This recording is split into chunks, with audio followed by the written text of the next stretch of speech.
Hey, Scott Horton here to talk to you about this great new book by Michael Swanson, The War State, The Cold War Origins of the Military-Industrial Complex and the Power Elite. In the book, Swanson explains what the revolution was, the rise of empire, and the permanent military economy, and all from a free market libertarian perspective. Jacob Hornberger, founder and president of the Future Freedom Foundation, says the book is absolutely awesome, and that Swanson's perspectives on the Cold War and the Cuban Missile Crisis are among the best I've read. The poll numbers say that people agree on one thing. It's that America is on the wrong track. In The War State, Swanson gets to the bottom of what's ailing our society. Empire, the permanent national security bureaucracy that runs it, and the mountain of debt that has enabled our descent down this dark road. The War State could well be the book that finally brings this reality to the level of mainstream consensus. America can be saved from its government and its arms dealers. First, get the facts. Get The War State by Michael Swanson, available at your local bookseller and at Amazon.com. Or just click on the book in the right margin at scotthorton.org. All right, y'all, welcome back to the show. I'm Scott. This is my show. Next up is Eric Garris, a.k.a. Boss Man.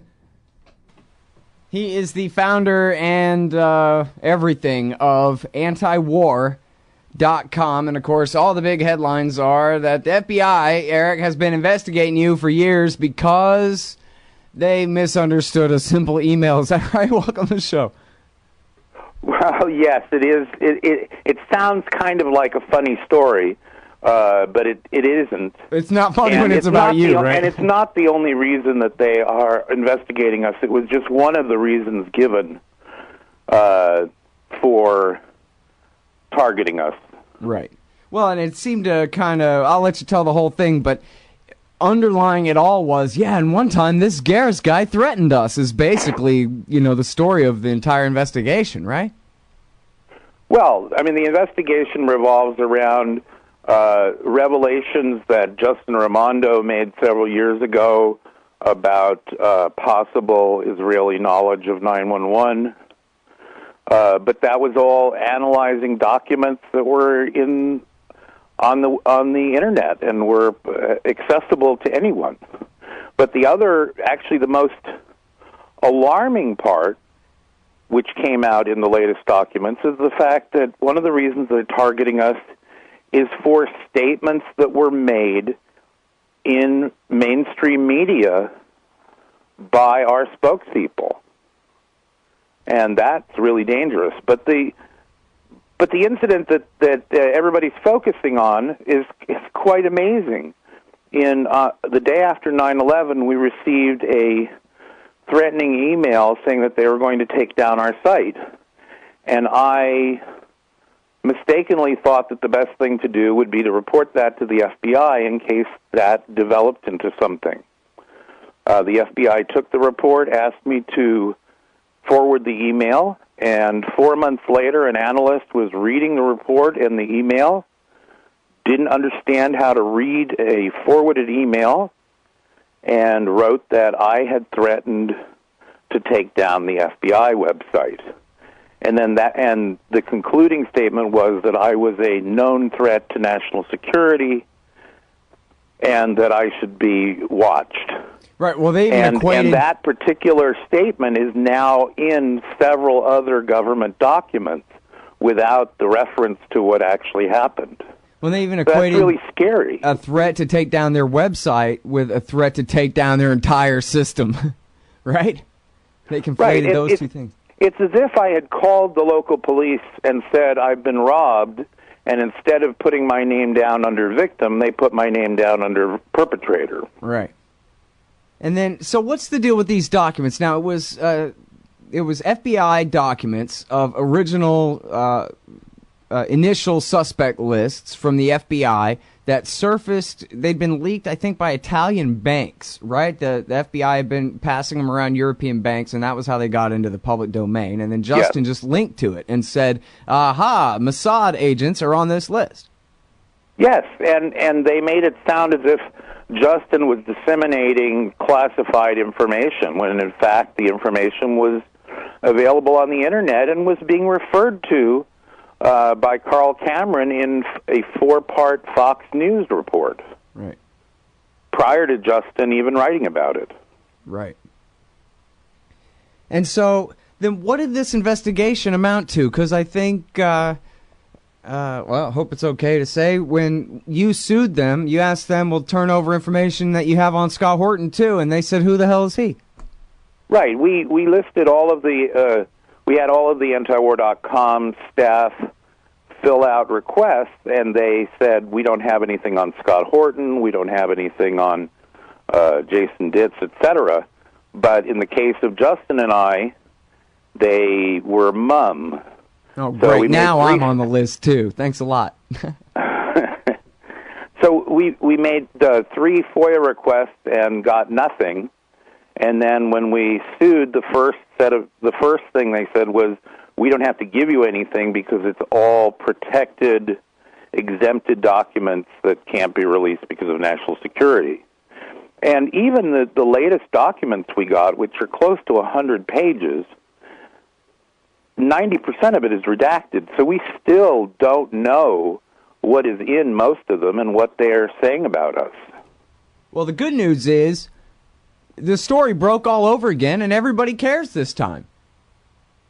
Yes, they care because it made it into an interesting story, the FBI making a mistake. Mm. The unfortunate thing is that many people see this as a conclusion, and in fact, this is just opening the case wide open. Right. Because the really important part is that they saw Justin writing anti-government essays, and they saw our spokespeople appearing on MSNBC saying things that were not appreciated by the powers that be as a national security threat.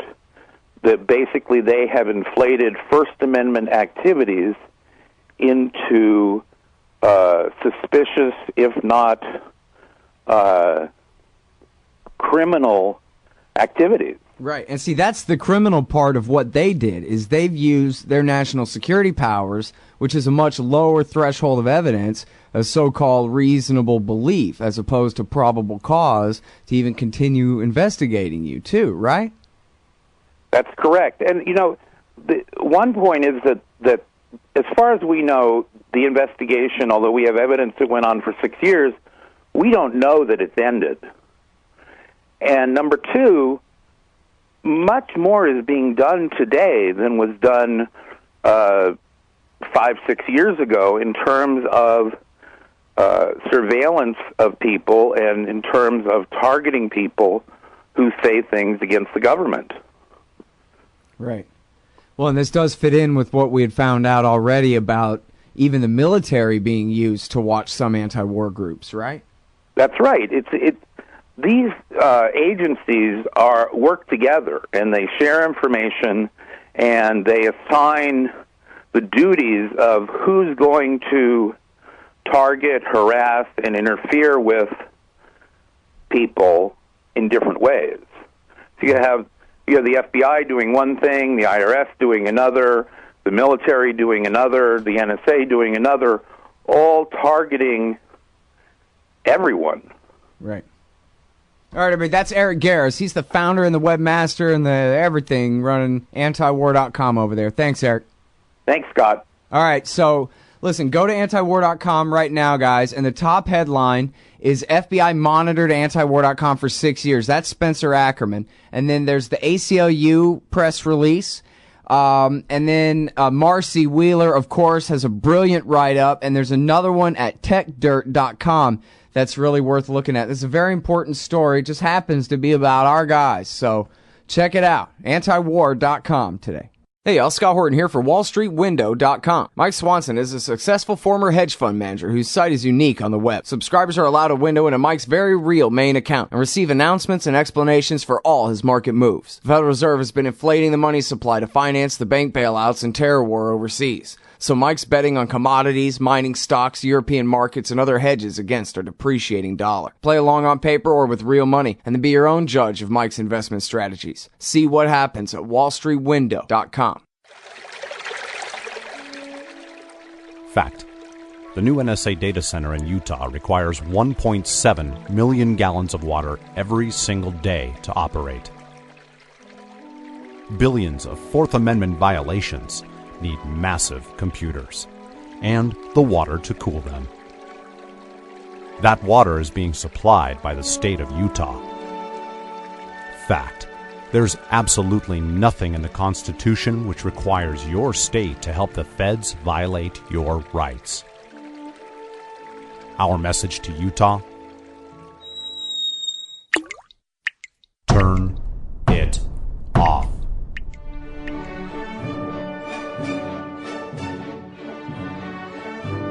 No water equals no NSA Data Center. Visit offnow.org.